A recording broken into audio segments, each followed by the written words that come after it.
Olá pessoas, estamos aqui de volta com Carece de Fontes, com menos fontes que antes ainda, porque dessa vez a gente vai falar de um assunto que eu não domino, os meus amigos aqui já jogaram alguma coisa, leram alguma coisa, assistiram alguma coisa, mas ninguém fez de tudo. Então vai ser aquela confusão de frente, de sempre. Ô Ander, me fala aí, o que tu já sabe do assunto e introduz o assunto aí. Então, cara, sobre o The Witcher, eu joguei o primeiro jogo, mas eu não joguei muito. Eu joguei, né? Eu comecei a jogar, não foi um estilo de jogo que me atraiu, não me atraiu assim nem um pouco, pra falar a verdade. Eu achei um RPG assim meio arrastado. Aí eu dei uma segunda tentativa no 2, mas também o jogo não me fisgou. Aí, né, dessa vez foi o combate que eu não achei muito legal. Aí saiu o terceiro jogo, joguei bastante, fui até o final, mas não joguei as DLCs do terceiro jogo. Eu li alguns livros, 1 ou 2 talvez, 1 com certeza, 2 eu não sei se eu cheguei a tanto. E assisti toda a série. Eu acho que é isso aí que eu tenho de conhecimento do The Witcher. Já foi bem mais do que eu fiz, né? Porque eu, apesar de gostar bastante dos jogos e ter jogado os 3, eu não terminei nenhum. Mas o terceiro, pelo menos, eu assisti jogarem até o final, o que já é alguma coisa. A série da Netflix eu assisti toda, só que eu assisti com menos atenção do que eu gostaria. Eu quero voltar a assisti-la, só que prestando mais atenção. E eu li quase todo o primeiro livro, o que já é alguma coisa em termos de literatura, né? Mas o Alberto, qual a sua contribuição para a discussão aqui? O que você já conhece do assunto? Cara, eu tô aqui inteiramente pela metade, porque eu já li metade do primeiro livro, eu já joguei o primeiro e o segundo, comecei o terceiro só, eu estou jogando ele, e eu assisti metade da série. Então, assim, inteiramente pela metade. Excelente, então estamos todos bem afinados com a proposta desse programa, que é de falar sobre coisas que a gente não entende e não tem propriedade nenhuma para falar sobre. Amém. Muito bom. Então, eu quero começar falando que o problema que eu tive... a minha introdução ao The Witcher foi com o segundo jogo da série, tá? O segundo jogo da série eu joguei um pouco, eu joguei bastante até, só que eu achei um pouco confuso, porque realmente era confuso a jogabilidade dele. Depois saiu um patch que ajeitou muita coisa e dizem que melhorou bastante, mas eu não cheguei a jogar depois disso. Porque depois de jogar um tempo e achar meio confusa a jogabilidade, isso me afastou do jogo e eu acabei dropando ele. Mas achei bem interessante a ambientação. Achei bem interessante a parte da história em si, né? Que é uma coisa diferente. Pra mim, pelo menos na época, eu sei lá quantos anos eu tinha, 23, 24 anos, era bem interessante. O terceiro jogo foi o que eu mais joguei, realmente. O terceiro jogo eu joguei a jogabilidade muito fluida. Assim, é uma delícia de jogar. Em termos de jogabilidade, de mecânica de jogo, é um dos meus top 10 jogos de todos os tempos. Falando, cara, só da parte mecânica. Deixa eu só fazer uma pausa aqui. O terceiro, ele é tão bom, colocou tanta gente no hype, que mesmo eu tendo não gostado do primeiro, não gostado do segundo, antes do lançamento eu já tava super no hype pro terceiro. Inclusive eu quero te lembrar de uma vez que a gente foi na BGS, antes de lançar o jogo The Witcher, e a gente conseguiu entrar numa demonstração a portas fechadas lá do jogo, e a gente saiu de lá encantado. Eu particularmente saí de lá, falei, caramba, que jogo foda. Quando o cara me disse que lá nessa demonstração o cara disse que o mapa de jogo do terceiro jogo ia ser sei lá quantas vezes maior que o segundo, eu já não lembro agora de cabeça, mas era algo do tipo 20 vezes maior do que o do segundo, eu pensei, tipo, não é possível. Na minha cabeça, aquilo lá não era possível tecnologicamente na época, sabe? Eu fiquei realmente impressionado. E essa história da gente ter entrado lá é bem interessante, mas a gente fala um pouquinho dela depois. Que foi uma história engraçada. Ouvirem vocês falarem assim, eu fiquei animado. Porque, assim, eu adorei o primeiro, e o primeiro é bem ruim. Eu adorei o segundo, e eu joguei um pouquinho só no terceiro, porque a vida acontece, né? E bem... hoje em dia, pra mim, zerar The Witcher 3 é um projeto para um trimestre. Então, ainda não cheguei lá, mas tô trabalhando nele. Mas, cara, é engraçado, porque o primeiro jogo, tipo assim, eu gostei dele, mas ele envelheceu muito mal. Ele é bem ruim. Ele dá umas quebradas de vez em quando, os ambientes são fechados, o gráfico é super insosso, a jogabilidade é esquisita, é tipo patapó, o ritmo que você bate nos inimigos, sabe? Mas eu gostei pra caralho. E o segundo, parece que o segundo é um demo do terceiro, sabe? O segundo é tipo assim, não, vou pegar o gato fora, fazer tudo de novo, com orçamento dessa vez, vamos fazer o negócio direito. Aí foi o segundo. Aí o segundo foi a prova de conceito que deu certo, e o terceiro tem cara de versão definitiva. Tu sabe que o primeiro eu joguei só esse fim de semana agora pra dar uma experimentada pra gente gravar hoje e realmente não consegui passar do início, cara. Ele envelheceu mal mesmo, não é uma coisa que é admissível pra mim hoje jogar, sabe? Eu não tenho paciência e tempo pra isso. O terceiro, cara, o meu primeiro contato com ele foi no Xbox One e apesar de jogar bastante ali, tem uma limitação que deve ser a mesma tua, Rennet, que é tá ligado numa tomada e tá ligado no monitor ou numa TV, não importa. Tipo, tu tem que parar a tua vida, o que tu tá fazendo, pra fazer aquilo ali. Você tem que dedicar. Eu podia fazer isso na minha adolescência, quando eu só tinha que gravar podcast, fazer faculdade e jogar Tibia. Hoje em dia eu não tenho mais condições de fazer isso, cara, sabe?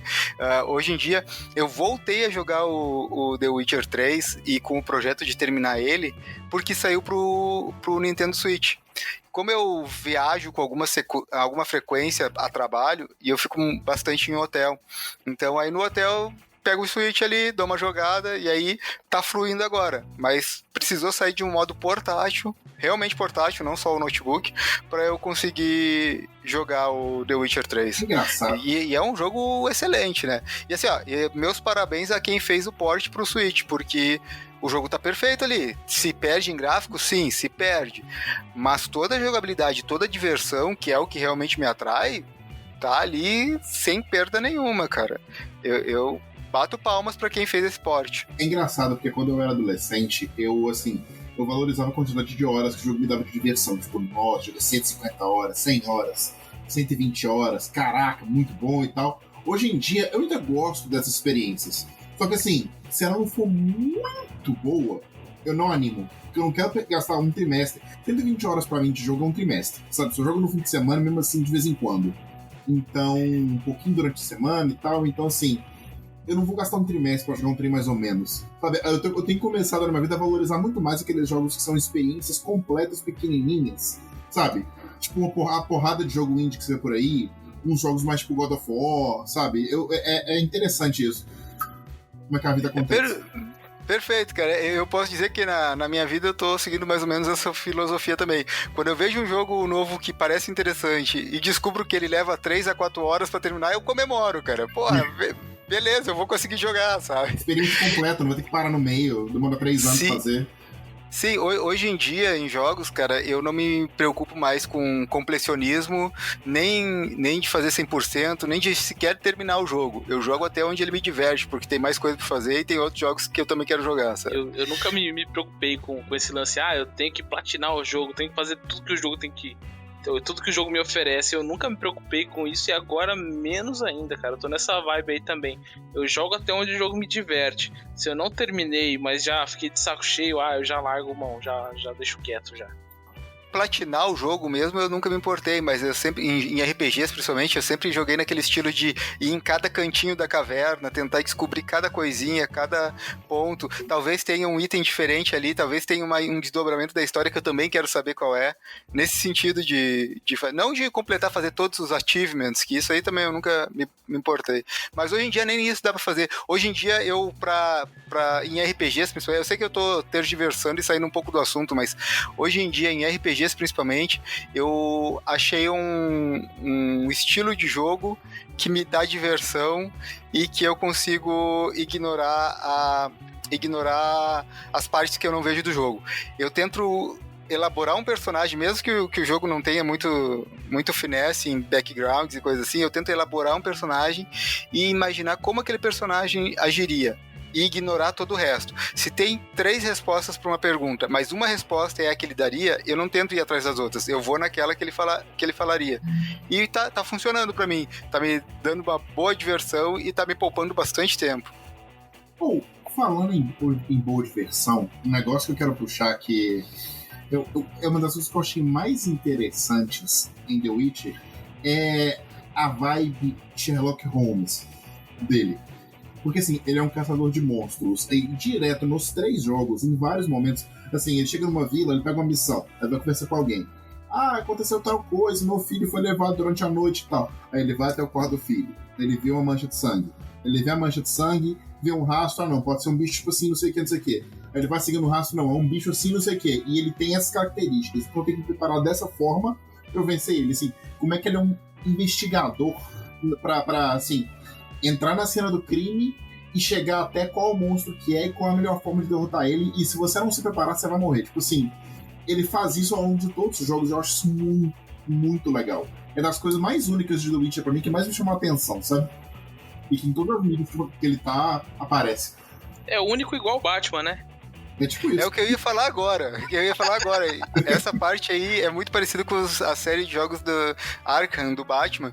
E isso é uma coisa que eu acho muito bacana também. Porque, abrindo parênteses aqui, a minha introdução ao mundo ficcional de qualquer coisa foi o Batman. E é até hoje meu personagem favorito.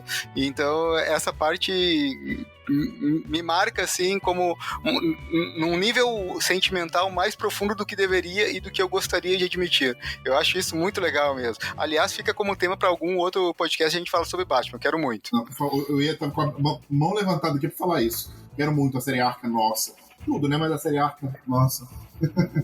Então, mas é isso que tu estava falando sobre a parte de investigação e essa parte de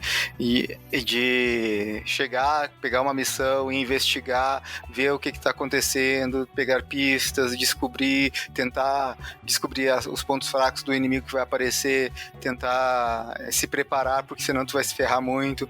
Tudo isso, cara, tu leu o primeiro livro, né René? Eu li metade. Foi o livro que eu li também. E ele... Cada capítulo dele, na verdade é uma coletânea de histórias curtas. E isso é uma coisa que eu achei bacana no livro. Parece que muda depois. O primeiro e o segundo livro são assim, a coletânea de histórias curtas, e depois os outros são romances. Mas eu achei bastante interessante que parece que cada capítulo é uma side quest. Parece que cada capítulo, se tu pegar e ler aquele capítulo isolado, tá bom, tu já teve o teu entretenimento, tu já teve a tua história com início, meio e fim, e era isso. É aquela side quest, se tu não quiser ler o resto, não vai te prejudicar imediatamente. Pode prejudicar, né, se tu quiser entender toda a história de todo o universo The Witcher e tal. Mas, lendo um capítulo ali, tu já tá contemplado com aquela história. Isso eu achei bem bacana. Apesar de ter meus comentários críticos ao livro, né, de ter coisas que eu não gosto, e não gosto não porque é ruim, mas não gosto porque não é o meu estilo. Essa parte eu tenho que valorizar, dar o braço a torcer, que realmente ficou muito bem feito. Eu gostei bastante desse estilo da escrita. E eu acho bacana que eles tentaram transportar essa mesma pegada de histórias curtas e sidequests dos livros para a primeira temporada da série. Talvez a segunda não seja assim, mas na primeira temporada eles pegaram os mesmos contos dos livros e tentaram encaixar cada conto em um episódio. É lógico que a série tem uma cronologia toda diferente, né? Tudo especial até para funcionar como série. É um outro tipo de mídia, então tem que ter os cuidados específicos para esse tipo de mídia. Mas eles tentaram passar esse mesmo sentimento de, olha, isso daqui é uma história fechada, curta, que se relaciona sim com as outras, mas se você pegar e ler, no caso, assistir, é uma história fechada, é ele buscando resolver aquela situação, aquele monstro, enfim, aquele conto, né? É como se é como se cada conto fosse uma historinha que o bardo tá contando numa taverna, sabe? Sobre o Geralt, fazendo a fama dele. Ele senta na taverna, puxa uma história e conta, e isso é o conto que você tá lendo. É muito essa vibe. A série é impressionante, como é que ela é cuspida e escarrada do livro. Tipo, eu li metade do livro, assisti metade da série e, tipo assim, as mesmas coisas. Sabe? Tanto o primeiro episódio da série lá, da mulher que seria amaldiçoada ou não, o cara, enfim, pra não dar spoiler, mas, cara, é impressionante como é que a série puxa direitinho das histórias. Pois é, cara, na parte da série eu falei que eu não assisti com muita atenção à série. Eu gostei, mas admito que não prestei a atenção devida, porque eu tava fazendo outras coisas e assisti enquanto fazia outras coisas. Mas gostei bastante. Lendo o livro, eu voltei a assistir alguns trechos da série exatamente pra ver como se relacionava. Que eu li o livro ali e não, peraí, isso aqui apareceu na série, esse nome aqui apareceu na série e tal. E realmente eles fizeram um trabalho muito bom na adaptação, porque as mudanças não foram coisas que atrapalharam, só trouxeram melhoras. Isso, ok, não tenho crítica. Só que teve uma única mudança, e agora eu quero dar um aviso de spoiler, porque eu vou ter que falar o que foi que me incomodou. E então eu tô só enrolando agora para quem quiser assistir a série por conta, eu leio o livro por conta e não quiser esse spoiler, pula os próximos 2 minutos, porque eu vou falar de, mais uma vez, spoiler, beleza? Então tá, dito isso, eu não sei se vocês repararam, comparando a série com o livro, mas teve uma mudança que muda radicalmente a interpretação de um fato, que é eu não lembro como é que se chama no livro, na série, mas quando tu faz um trabalho pra alguém e o pagamento é a surpresa. A lei da surpresa, acho que é. Ah, só. Sei. Isso eu não vi eu não cheguei nessa parte no livro, não. Não chegou nessa parte no livro? Então, é a parte em que na série tá bem retratada, que tem o cavaleiro, que na verdade é um porco-espinho, acho que é. É o Sonic lá, o cara. Exatamente. Ele mesmo. Então, e aí ele foi lá pra pegar e cobrar a dívida que o rei tinha com ele, de que iria dar aquilo que ele não sabia que tinha e que iria descobrir que tinha. Então, é a lei da surpresa. Eu te salvei tua vida, eu fiz uma coisa pra ti e o pagamento quando tu descobrir que tu tem uma coisa que tu não sabia que tinha, essa coisa vai ser o meu pagamento, beleza? Entendido essa mecânica? Na série, o bruxeiro lá, o Geraldo, ele pega e usa a mesma cobrança e acaba que ele fica como pagamento pra ele a Ciri.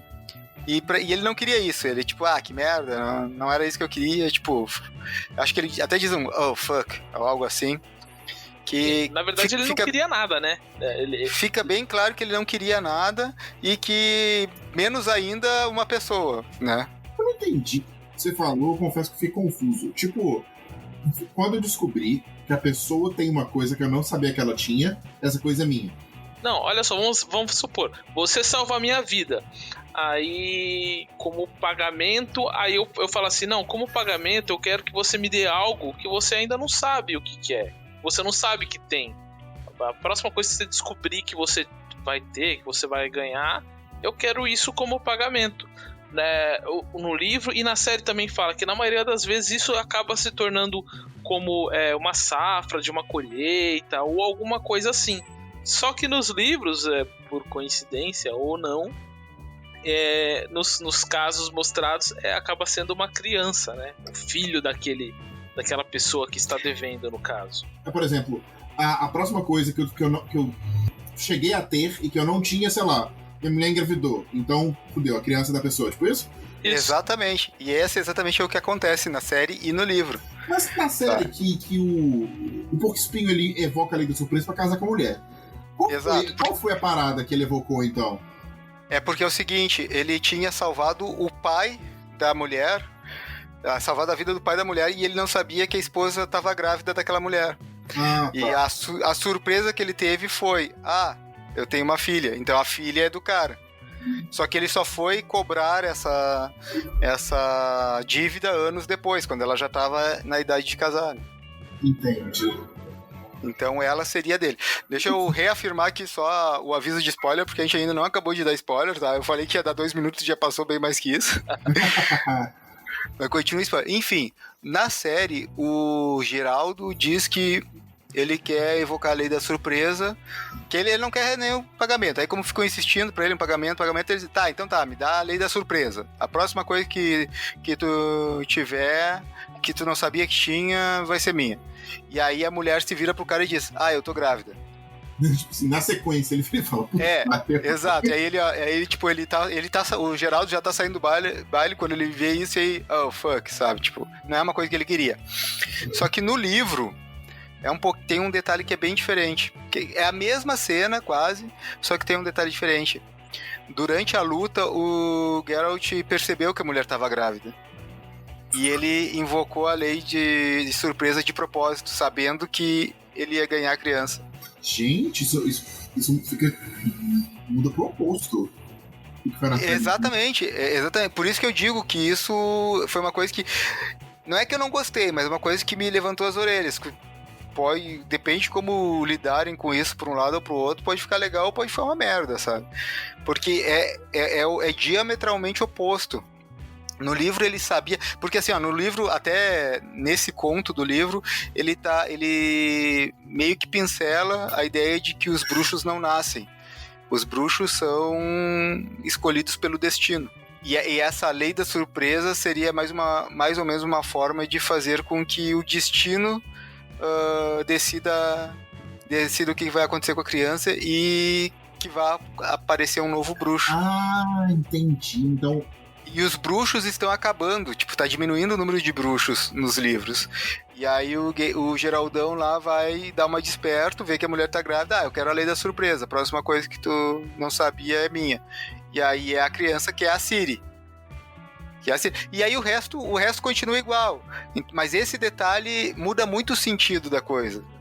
Na série e nos livros, inclusive, essa questão do destino, ele tem um elemento muito místico, né? O destino, ele é algo muito que é muito explorado, principalmente acho que na série de TV. Nos livros eu acho que nem tanto, mas na série de TV se fala muito em destino, né? Você foi predestinado a isso, a Ciri foi predestinada aquilo, e tem toda essa questão. E tem um elemento místico em torno, porque você não pode fugir do destino. Se você está destinado a algo, não tem como você fugir. Você pode tentar evitar, e inclusive o Geralt tenta evitar a todo custo, até ele perceber que não dá mais pra fugir daquilo que ele foi destinado ou de quem foi destinado a ele. Tem muito disso na série, é explorada principalmente. E pelo que eu li nesse primeiro livro, ele não tá tanto tentando fugir disso, não. Ele tem consciência e ele tá trabalhando dentro dessa ideia de destino, como por exemplo nisso de tentar fazer surgir um novo bruxo, evocando a lei da surpresa para pegar a criança para criar para ele, para transformar em um bruxo novo.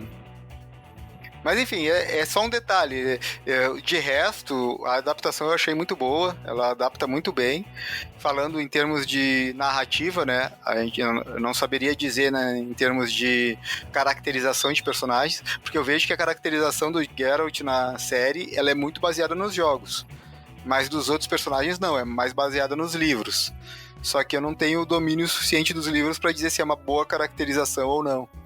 Eu não sei se o nosso ouvinte tá ouvindo isso, você já tem um conhecimento prévio do The Witcher, mas eu acho que a gente não respondeu uma pergunta fundamental para entrar nesse assunto.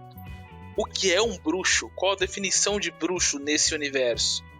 Eu passei lá pela tangente. Bruxo é basicamente um caçador. Ele é um caçador. E ele é um caçador, assim, é uma pessoa que é pega criança e é criada por uma ordem através de ritos que são internos dessa ordem, são secretos dessa ordem, para poder se tornar uma caçadora de bruxos, e uma caçadora de monstros. E assim, os monstros são muito poderosos, eles são muito fortes, então a pessoa é forçada a lidar com mutagênicos, com treinamento super rigoroso, muitas pessoas morrem porque o mutagênico envenena elas morrem e tal, com o objetivo final de fazer uma pessoa que é mais ágil, mais forte, tem os sensos mais aguçados, tem uma resistência à toxicidade para ela poder tomar poções e que vão dar efeitos quase que sobrenaturais do corpo, tudo no sentido de tornar a pessoa mais preparada para enfrentar os monstros. E a pessoa também tem um vasto conhecimento que ela vai agregando com o tempo, ela vai estudando, para entender como os monstros funcionam, quais são os hábitos deles, quais são as fraquezas. Tanto um monstro, sei lá, um monstro mais animal, quanto um monstro mais místico. Então, os bruxos são essa ordem de pessoas que são treinadas e criadas, e muita gente morre tentando, para poder se tornar um caçador de monstros. Dá pra dizer que o jogo, a série, o livro fala então sobre o uso de drogas, né? São usuários de drogas aí, drogas pesadas que alteram o seu comportamento, alteram sua percepção das coisas e começam a enxergar monstros, né? O bicho mais enxerga, porque tem uns efeitos ali naquele jogo que, porra, aquela poção que, tipo assim, você começa a chegar através das paredes, os vasos de sangue dos inimigos, tipo, porra, aquilo ali não é leve, não. É um tipo de droga bem pesado que estavam usando aí, porque eu nunca... Quer dizer, eu também nunca usei drogas, né? É só deixar bem claro aí pro pessoal. Mas eu falo só sobre... Eu falo sem conhecimento de causa, né? Tudo que eu falar sobre drogas carece de fontes. É meramente acadêmico. É meramente acadêmico. Mas, enfim, é realmente isso. É um jogo... Antes de tudo é um livro, né? Uma série de livros, uma série de histórias curtas transformadas em livros, depois livros, que se transformou em jogo, com sucesso se transformou em uma série da Netflix. E a história, como o Renet falou aí, ela segue algumas mecânicas que são importantes muito para o jogo, mas também são importantes para entender a dinâmica de mundo em que se passa. Basicamente é um mundo medieval fantástico, né? Mundo de baixa tecnologia e alta magia. Os bruxos... Bem nojento, bem lamacento, bem sujo. Ele tenta pegar o realismo da Idade Média real, da história da humanidade, né? Deixa de lado a Idade Média de contos de fadas, em que as coisas são bonitas e se desenvolvem, mesmo quando tem monstros, são monstros limpinhos, caricatos e tal. Não, ele tenta ser uma coisa mais realista mesmo que não sejam coisas reais, eu acho. Eu acho que coisas como os afogadores, lobisomens, vampiros, essas coisas assim, não são reais. Eu não tenho muita certeza, mas eu acho que não são. Eu acho carece de fontes isso aí. Mas é uma série de histórias que pega essa ambientação, mistura magia e mistura, mais do que magia, eu diria que mistura dramas reais, dramas verdadeiros. Por exemplo, falando do jogo, que eu não sei se está nos livros, mas no jogo tem no terceiro, a linha de história do Barão Sangrento, que é uma coisa... Isso aí não dá spoiler não, que eu tô nessa quest agora, eu tô super interessado. Tá, eu não vou dar spoiler, mas o Wander que já jogou pode tentar complementar de uma forma sem dar spoiler, mas é uma história que transcende só tu pegar e matar monstro. Ela chega a fazer você ter que entender monstros. E por monstros eu digo não só aqueles que se lidam à ponta da faca, mas aqueles que se lidam na parte diplomática também. Monstros da humanidade. E aí entra um outro elemento que também é muito, muito presente na série, nos livros, nos games, que é a moralidade cinza ali, né? Nada é 100% bom e nada é 100% ruim. Todas as decisões que o bruxo tem que tomar ficam ali no limite, né, do que é aceitável, do que não é aceitável, né? E isso que é legal da série, porque o bruxo sofre, tipo assim, sei lá, ele sofre preconceito, porque ele é o Geralt, ele é um homem mais forte, mais ágil, mais bem treinado que qualquer um ali nas redondezas. Ele é infértil, então as mulheres podem trair os maridos com ele sem medo de engravidar. E é uma coisa que é um tema frequente de todas as histórias é que os verdadeiros monstros são seres humanos, sabe? O bruxo ele leva 2 espadas, uma espada de aço e uma espada de prata. A espada de prata é pra monstro, porque os monstros são fracos contra prata.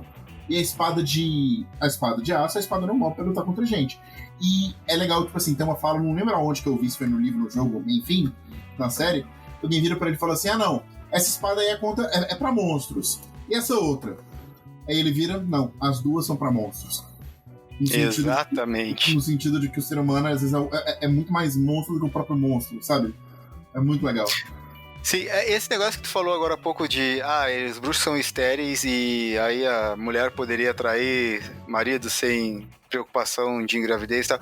Cara, essa parte da retratação dos bruxos como máquinas lascivas me incomoda um pouco, sabe?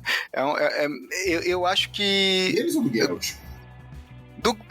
No livro fala que todos os bruxos são assim, né?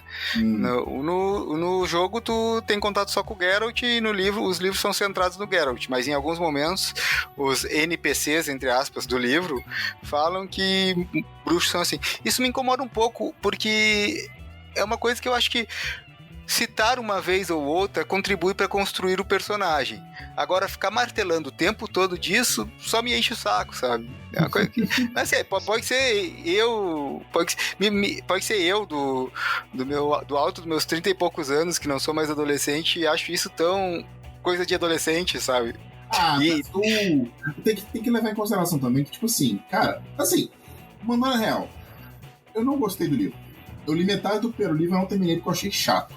E assim, o personagem é muito legal, as histórias são muito legais, eu quero continuar a ler, só que o fato é que, tipo assim, eu não achei o livro engajante, sabe?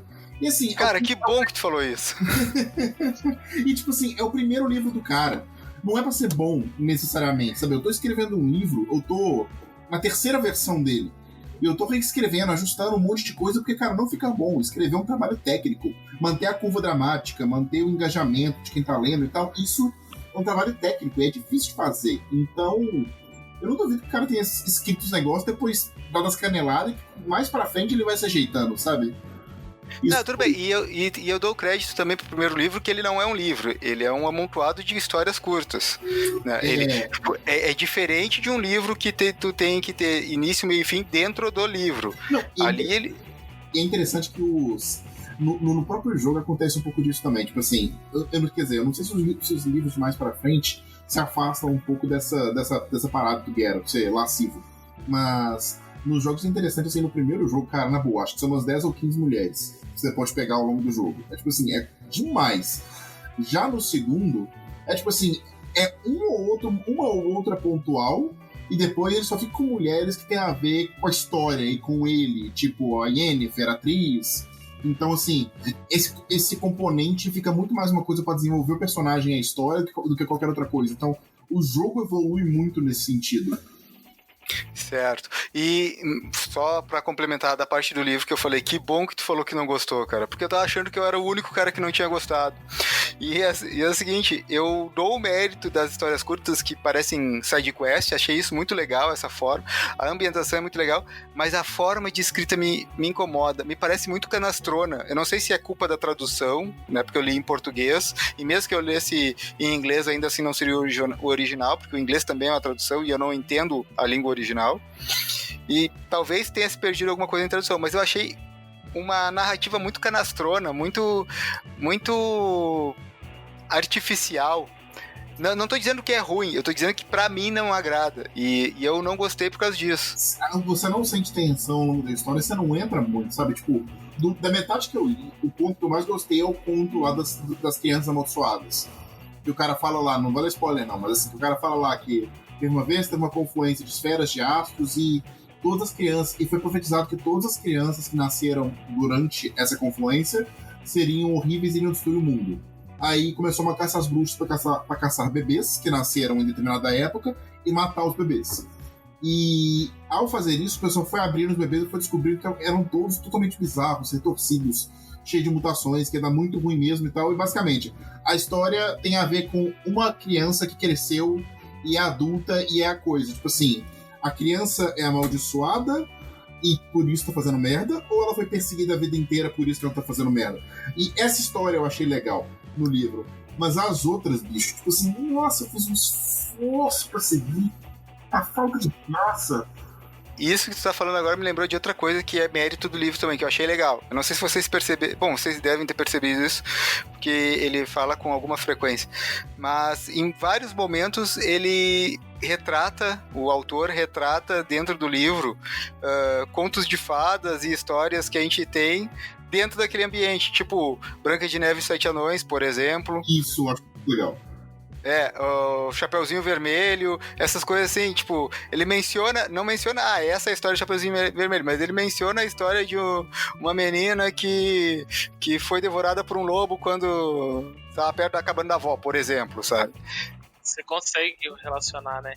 Legal. Sim, são coisas que você consegue relacionar. E isso que o Renet falou agora, eu não tinha me apercebido, mas agora com ele narrando das crianças que deu uma merda lá e aí se criou uma caça às bruxas pra matar os bebês, isso aí é meio que bíblico também. É uma história que tá na Bíblia. Apesar de com outras formas, de outra forma, e não de caça às bruxas, mas é uma coisa que tá na Bíblia também. A menina lá é o Moisés que deu errado. Pois é, então isso eu achei muito que o autor encaixa muito bem dentro da história deles. Ele consegue encaixar de uma forma bacana essas referências a outras histórias que a gente já conhece por serem tradicionais, seja do folclore da humanidade ou do folclore do país dele lá, ou enfim, de outras formas. Falando que é chato ainda. Pô, é legal, acho que eu fui o único que gostei de ler, assim, que li com até certo entusiasmo o pouco que eu li, mas eu li, fui bem, cara, fluiu bem. Não, como eu disse, não é que eu não tô dizendo que é ruim, eu tô dizendo que não é o estilo que eu goste. Eu achei um estilo meio canastrão pra aquilo que eu gosto de ler. Não, assim, a real, eu achei ruim. Mas assim. Mas assim, há 10 minutos eu falei que eu gostei muito do primeiro jogo, que é uma porcaria. Então, assim, gostar de uma coisa não tem a ver com tecnicamente ser bom ou ruim, entendeu? Zero juízo de valor. Mas uma parada, um trem que certamente você perde na tradução, que deve ser muito legal, é porque muitas das coisas que o cara cita no livro, dos monstros, das criaturas, são lendas do folclore do leste europeu. Ali da região da Polônia, de onde ele é e tal. As criaturas, os afogadores, por exemplo, são lenda do folclore do leste europeu. Tem uma criatura que eu não lembro se aparece no 2 e no 3, mas aparece no 1, que chama Nun Wraith. Tipo assim, espírito do meio-dia. Que é a lenda, tipo assim, uma mulher que é assassinada no dia do casamento dela, volta como um espírito que aparece meio-dia no lugar onde ela morreu e fica assombrando as pessoas. E no primeiro jogo você faz uma quest pra encontrar essa... Uma pessoa dessa, e isso é uma lenda do leste europeu, porque o pessoal, o que se teoriza é que antigamente o pessoal ficava trabalhando o dia inteiro, não comia, não bebia muita água, aí chegava no meio-dia com o sol muito quente, a pessoa ficava com insolação e começava a delirar. E daí surgiram as lendas, a lenda do espírito do meio-dia e tal. E assim, no livro aparecem histórias como Branca de Neve, como João e Maria, acho que já apareceu também, e várias outras, que para e pensa, é tudo história da região de lá, sabe? Por exemplo, João e Maria, se não me engano, essa é uma história alemã, dos irmãos Grimm, do Branca de Neve também. Então, ele pega todas as inspirações que ele pega da região onde ele tá, da Europa, do centro europeu e do leste europeu. A gente reconhece os que chegaram até aqui pra gente, mas as outras também são. Então eu acho que é uma coisa que pra quem é local deve ser super legal, porque, tipo assim, o cara tá narrando um mundo onde todas as histórias do seu folclore são verdade. E são histórias super famosas e super presentes na sociedade, sabe? Isso deve ser uma coisa que a tradução não deve pegar. Não deve ter como pegar esse feeling. Eu acho que um dos grandes méritos do The Witcher foi esse, de sair da Polônia. O autor conseguiu atingir algo maior do que o país natal dele, né? E conseguiu chegar aqui mais pro Oriente, chegar até os Estados Unidos, Brasil e todos os países daqui. Eu acho que isso foi um grande mérito dele, mesmo com todas as dificuldades, essas dificuldades culturais, as dificuldades de tradução, porque não é todo mundo que fala polonês, né? Com a tradução, muita coisa se perde e cria-se muita confusão também, né, com as traduções. Um exemplo são os nomes. Você tem o nome original em polonês, você tem o nome em inglês e você tem o nome em português.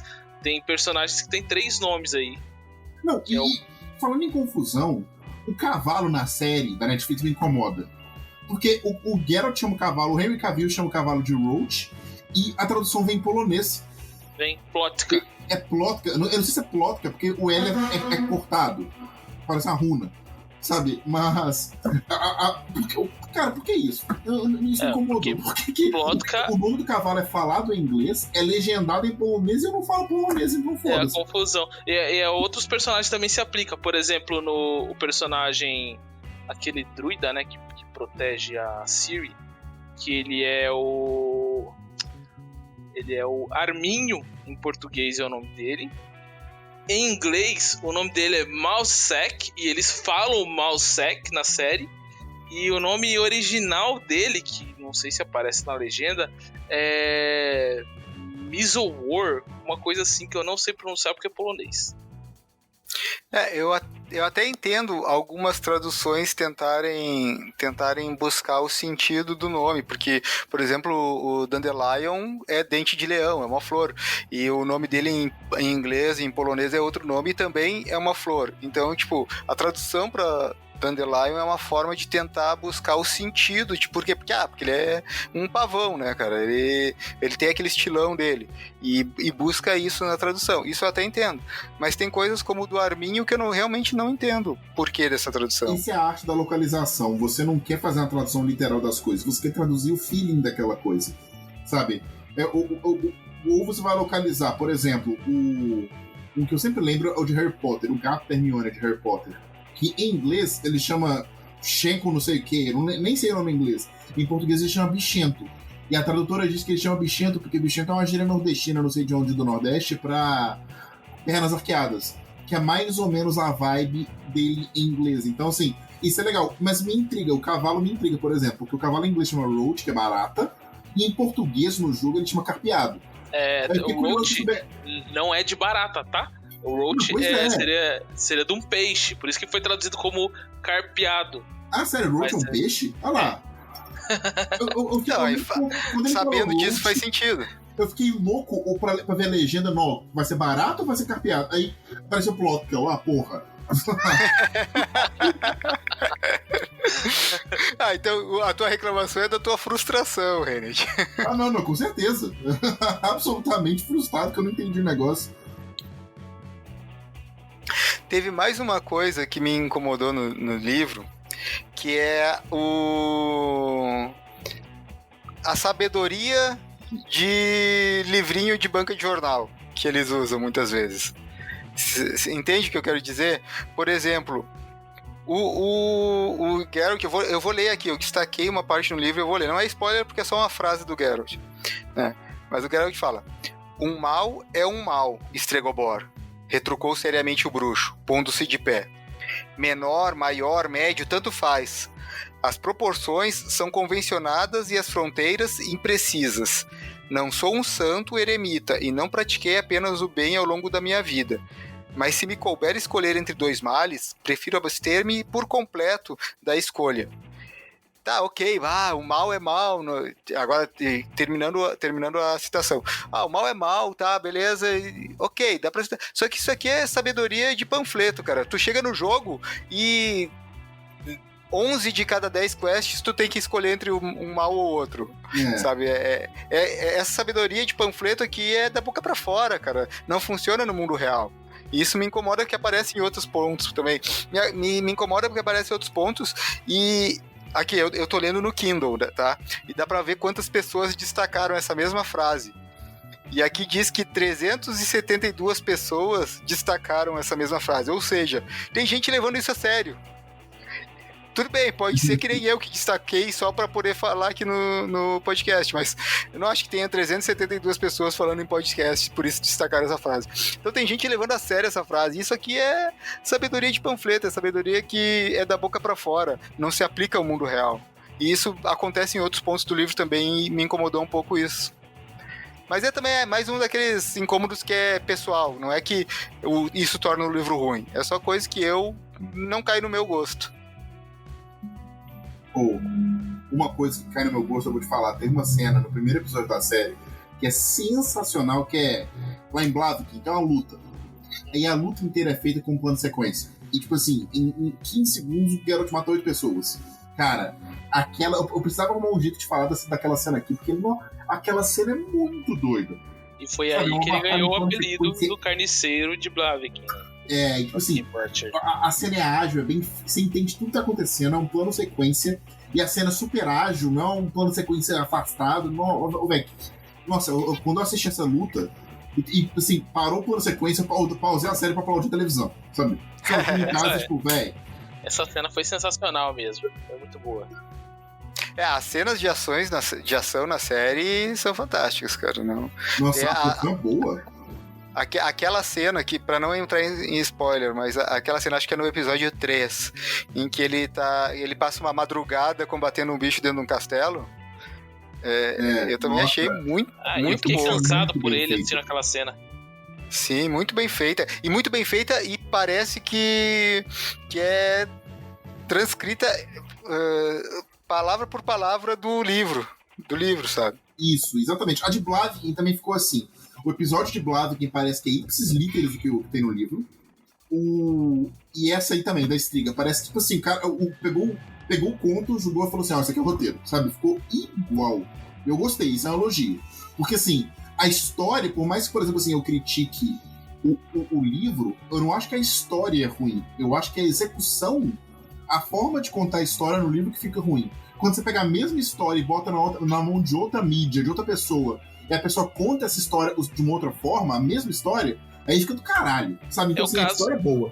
É o caso do Senhor dos Anéis. Não que seja um livro ruim, mas é um livro cansativo de você ler, né? Você tem que estar meio treinado, assim, pra ler o Senhor dos Anéis, pegar, assim, tomar o fôlego e, opa, vou ler os livros agora. Mas quando você transporta isso para outra forma de mídia, acaba angariando aí mais fãs ainda. Eu acho que é isso que aconteceu com The Witcher.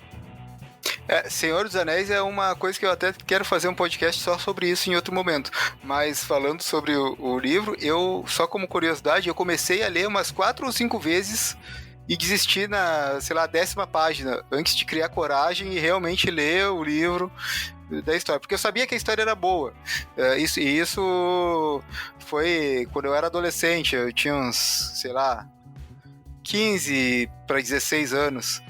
E eu não tinha bagagem cultural para entender o que ele estava fazendo naquele momento, com aquelas descrições dele. Então, para mim, só era chato. Cara, era só chato aquele início. Do começo do Senhor dos Anéis, se você não leu o Hobbit, aquela festa do Bilbo, puta, mas que festa chata, meu Deus! A minha jornada com o Senhor dos Anéis foi assim. Eu comecei a ler, meu pai me deu, eu devia ter uns 11 anos. Aí, comecei a ler. Eu dormi... Tipo assim, a parte que eles estão na Floresta Velha, que eles vão ficando com sono e vão dormindo, o Tolkien escreve tão bem naquela parte que eu dormi junto, sabe? Aí aquela festa, nossa, demorei um mês pra atravessar aquela festa insuportável. Aí a ponta do Bombadil, uma cara chato, nossa. Foi um suplício, eu li os 3. Mas foi um suplício ler, eu acho que o Retorno do Rei da metade pra frente eu li, tipo assim, sem ler, sabe? Aí eu voltei um dia e eu fui ler o Hobbit, que é muito mais leve, é até mais infantil, e assim, O Senhor dos Anéis é uma sequência de Hobbit. Aquela festa faz todo sentido quando você lê o Hobbit e tá lendo logo depois. Porque a história continua meio a narrativa, sabe? Aí quando eu peguei pra ler o Hobbit e eu li Senhor dos Anéis de novo, aí foi outra história. Aí eu achei muito legal. Parecia que o Hobbit era um prólogo que eu precisava viver, sabe? Aí eu terminei Senhor dos Anéis, eu li o Silmarillion, eu li a porra toda. As histórias são muito boas. O Tolkien era um fantástico narrador, apesar de não ser esse o objetivo principal dele. O objetivo era desenvolver o mundo para a língua que ele criou. Ele era um fantástico narrador. Mas vamos deixar isso para um programa específico de Tolkien, Senhor dos Anéis e Hobbit e tal, porque a gente tem mais algumas coisinhas para falar do Witcher antes de encerrar esse programa. A gente já tá com quase 1 hora de gravação. René, eu não sei se tu conhece essa história, porque tu é amigo meu e do Ander há muito tempo já. Talvez a gente já tenha te contado, mas a gente vai te contar de novo para que tu sirva de orelha pro nosso ouvinte. Que eu gostei, Ander, que tu falou antes. Não sei se o nosso ouvinte sabe o que é o Witcher. Eu gostei que tu falou no singular, não é o que a gente tem ouvintes. É que talvez a gente tenha um ouvinte. Então, Carlos, você que tá ouvindo a gente aí, obrigado, viu? Valeu, Carlos, valeu pela força aí. Mas enfim, tu conhece a história de como o Ander e eu participamos da coletiva de imprensa antes do lançamento do Witcher 3 na BGS de 2013? Não, eu não conheço. Como é essa história, Alex? Eu fiz a orelha bem? Então, quer dizer, não é que a gente invadiu, a gente podia estar lá. A gente podia mais ou menos estar lá, porque a gente estava, o Ander especificamente estava como representante do TBBR, então ele tinha crachá de imprensa. E eu também fui pelo TBBR, só que eu fui por conta, eu não peguei o crachá de imprensa, eu estava lá com o TBBR também, mas eu estava como visitante comum da feira. E o Ander marcou tinha uma coletiva de imprensa do pessoal da CD Red Project para falar sobre o Witcher 3, que ainda não havia sido lançado. Acho que ele estava não sei se ele estava em alfa ainda ou tinha acabado de passar para beta. Lembra, Ander? Tava em alfa. Tava em alfa, né? Aquele vídeo que eles apresentaram era em alfa ainda, né? Uhum. E já era lindo pra caralho. Já era muito legal. Mas enfim. E aí o Ander conseguiu 2 vagas pra coletiva de imprensa, pra ele e pra mim, né? Só que ele tinha o crachá de coletiva de crachá de imprensa e eu não tinha. E aí começou a nossa saga. A gente foi tentar acessar. Eu pensei, bom, falta umas 2 horas pra começar a coletiva. Vamos ver se não vai dar problema a falta de crachá, porque o meu nome tava lá. O meu nome tava na lista, mas eu não tinha o crachá. A gente foi, era no 2º andar do local lá, a gente foi subir as escadas. E logo para acessar as escadas tinha um guarda, tinha um cara, um senhor da segurança, um senhor muito sério, muito competente no trabalho dele. Que a gente explicou a situação para ele: olha, não saiu o meu crachá de imprensa, mas eu tenho uma coletiva para participar daqui a 2 horas. Meu nome está na lista, se o senhor quiser pode conferir na lista lá e tal. E ele foi irredutível, sem nominalista não, sem crachá de imprensa não pode subir, porque é as ordens que ele tinha, beleza. Aí, ele estava fazendo o trabalho dele e não dá para culpar ele por fazer bem o trabalho dele. Então a gente tinha que pensar como enganar ele para fazer ele pensar que estava fazendo o trabalho dele bem. E deixar que eu passasse também. O Ander podia passar. O Ander, acho que tu chegou a subir lá pra conferir se meu nome tava na lista mesmo, né, Ander? Não lembro agora. Subiu lá e conferiu, meu nome tava na lista mesmo. Desceu e aí a gente começou a confabular. E agora? O que a gente faz? Lembra dessa parte? Não. Aí a gente pegou e falou: bom, vamos tentar achar alguém da organização, ver se consegue trocar o meu crachá pra permitir o acesso lá, né? A gente foi até a entrada, onde estavam as roletas, que o pessoal tava passando com o ingresso para entrar. A nossa intenção era falar com alguém da organização que estivesse lá pegando o ingresso, tal. Alguém que pudesse dar uma luz para nós. Só que aí eu tive um insight, eu joguei um D20 e tirei 20 assim na jogada e tive uma ideia. Não, se a gente falar com qualquer um, coitado, os caras também vão estar fazendo o trabalho deles e não vão poder fazer nada por nós. Aí eu falei para ele: Ander, vamos esperar aqui um pouco e vamos prestar atenção, me ajuda aí, presta atenção em quem é que os caras da organização, com quem os caras da organização vão falar quando eles têm problema. E a gente ficou observando ali uns minutos e via quando um ingresso falhava ou quando dava algum problema, que era sempre o mesmo cara que estava por lá, que os outros iam falar com ele. E aí a gente, bom, vamos falar com esse cara então. Aí eu fui falar com esse cara e expliquei a situação pra ele: olha, tu vê, eu tenho uma coletiva de imprensa marcada, a gente tá meu nome na lista lá e tal, só que eu não tenho crachá. Não tenho crachá de imprensa porque deu uma falha. Aí eu já enrolei um pouquinho. Deu uma falha no sistema e saiu meu crachá como crachá de visitante comum. Então eu tô com o nome na lista, mas não tô podendo acessar porque o segurança, fazendo o trabalho dele, não tá deixando eu passar. Tem como resolver isso? Que tu consegue resolver? Se tu não conseguir, tu pode me passar para alguém que consiga resolver isso? Aí o cara pensou, olhou assim, pensou e tá, vem comigo. E aí a gente foi até lá o segurança. Aí a gente subiu lá, viu que o meu nome estava na lista, desceu e ele falou pro segurança: ó, esse cara aqui pode passar, mesmo com o crachá normal ele vai poder passar. Aí o cara, não, tá, tudo bem. Eu agradeci para ele foi cuidar da vida dele. Aí eu agradeci, aí eu fiz questão também de agradecer pro segurança: ó, parabéns por fazer um bom trabalho, espero que não dê problema nenhum para você, eu sei que você tá fazendo só o seu trabalho, mas estamos entendidos agora, eu posso passar aqui, beleza? Ah, beleza. E foi assim que a gente conseguiu acessar lá. Chegou a hora da coletiva de imprensa, a gente falando aquele... Quer dizer, o Ander falando o inglês britânico dele, mas eu falando o meu inglês macarrônico. A gente conseguiu se entender lá, a gente mais ou menos entrevistou os caras, pegou algumas informações a mais do jogo, ganhamos chaves de acesso do Witcher 1 e do Witcher 2, ganhamos acesso a várias imagens de bastidores e tal. E foi bem bacana, cara. Eu vou te confessar que eu fiquei com a expectativa de que ia ser uma parada mais heist, assim, sabe? Não. Como é que entrou? Não, foi uma parada mais Batman, cara. Foi bluff. Foi bluff, assim, ó, foi um negócio assim, ó. Eu vou fazer com que você cometa o erro e me ajude achando que tá fazendo o teu trabalho. Não, e foi isso que aconteceu. O que eu imaginei assim, o Wander ia subir, aí ele ia jogar o crachá pela janela, tipo, você ia pegar, e você ia subir também. Pô, isso aí seria errado, isso aí seria criminoso, cara. Não, ele tá me confundindo. Eu sou um ladino honrado. Ô, cara, mas você falou lá que você fez uma coisa que mais ou menos não era certa. Pois eu vou te falar uma coisa. Como já diria um sábio, não existe mal maior ou mal menor. O mal é o mal. Exatamente, eu escolhi meu mal. Por isso que você ficou criticando essa frase, ela me afeta porque eu gosto muito de jogar com o Ladino no D&D. Porque eu acho que o Ladino é o tipo de personagem que traz mais versatilidade nas opções. Tu consegue resolver as paradas de mais formas. Tu não precisa ficar engessado numa única forma de resolver as paradas. Enquanto pessoa que mestra, eu digo que pra mim o Ladino é a pessoa que traz mais problemas. Dito isso, gosto, mas mas vai dizer pro Bárbaro resolver algum negócio com inteligência ou vai dizer pro Mago resolver alguma coisa com força bruta? O Ladino consegue resolver de qualquer jeito, cara. Ai. Tá bom. Mas é interessante falar que vocês ganharam a chave do Witcher 1 e Witcher 2, cara. Eu comprei o Witcher 1 e o Witcher 2 numa promoção do Steam por R$5. Os dois. Essas promoções do Steam, cara, são maravilhosas. Eu já tinha o Witcher 1 e o 2 quando eu ganhei. Aquela chave eu até dei pra alguém. Eu dei, sabe pra quem? Tu vai reconhecer a pessoa. Eu dei a chave pro Grilo. Ah, sei. O Grilo é daqui, conversa com ele direto. Aliás, uma hora a gente tem que chamar o Grilo aí pra conversar com a gente aqui. Com certeza.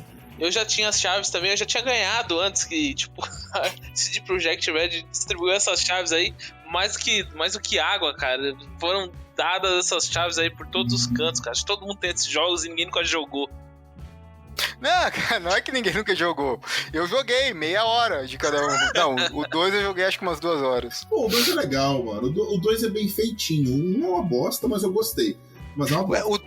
O meu problema com o 2 é a jogabilidade. E eu sei que ela melhorou depois, só que eu não voltei a jogar depois. Eu achei bem parecido com o terceiro, viu? Então eu peguei a versão atualizada. Talvez eu volte pra jogar o 2 agora, quando eu tiver tempo. Eu vou te falar que eu gostei da jogabilidade, porque pra mim foi uma coisa mágica. É tipo assim, um dos poucos jogos onde eu peguei na dificuldade mais difícil de todas e eu joguei bem ele, sabe? Porque assim, eu geralmente jogo na dificuldade certa pra mim, que não é nem tão fácil que fique bom e nem tão difícil que fique chato. Mas é interessante. Com o Witcher eu joguei no Expert, tipo assim, 3 tapas, qualquer coisa eu morria, mas a jogabilidade dava tão certo comigo que eu sabia jogar ele bem, sabe? Não precisava muito de reflexo e tal. E eu não sou muito assim. Eu geralmente jogo em dificuldade alta, mas geralmente assim, uma das maiores, mas não é a maior, sabe? Tipo, todo shooter, todo Doom da vida, eu jogando um abaixo da máxima. Mas o Witcher eu joguei no Expert, eu gostei. Então, assim, eu gosto de jogabilidade, eu vou dizer. Acho meio travadão, mas eu gosto. Só pra complementar com a minha parte, os jogos, em geral, eu jogo com a dificuldade que ele já vem programado por padrão. Eu tento jogar o mais rápido possível. Eu apertei Start e comecei a jogar, sabe? Uhum. Então eu não paro pra mudar. O único que eu paro pra mudar de dificuldade é o Diablo 3, porque começar a jogar na dificuldade padrão dele é muito ridículo. Tem que aumentar umas 4, 5 níveis de dificuldade pra começar a ficar divertido. Não, pois é, senão fica muito chato, mano. Fica tipo... É verdade. Então, senhores, temos mais alguma coisa pra falar do The Witcher? Não, muitas, mas não sei pra agora. Talvez se o nosso ouvinte, como é que é o nome dele mesmo? O Carlos. O Carlos dá um retorno pra nós aí, diz se gostou do assunto, se quer que a gente volte a falar do The Witcher, a gente grava um novo programa. São 2, quem sabe? Na segunda temporada aí. Então, obrigado, Carlos, pela audiência aí. A gente deve ter um e-mail já, só que eu não lembro. Deve ser contato@carecedefontes.com.br. Então, Carlos, é o seguinte: se gostou desse programa, dá o joinha aí na tela do celular, que tu deve estar escutando no teu aplicativo de podcast preferido, e volta daqui a 1 ou 2 semanas, volta daqui a algum tempo para escutar o próximo episódio, valeu? Temos algumas palavras finais, senhores. Anderson, suas palavras finais? Assistam The Witcher, joguem os games e leiam os livros. Nessa ordem. Essa é uma ótima ordem, inclusive. Sim, nessa ordem. Hellish, tem alguma palavra final? Jogue The Witcher, jogue o 2 e o 3, jogue o 1 se você tiver muito afim, porque, bicho, o jogo é ruim, viu? Meu Deus. Mas fala aí. Então, muito obrigado a todos. As minhas palavras finais são: assista o jogo, leia a série e jogue os livros. Jogue fora. Não.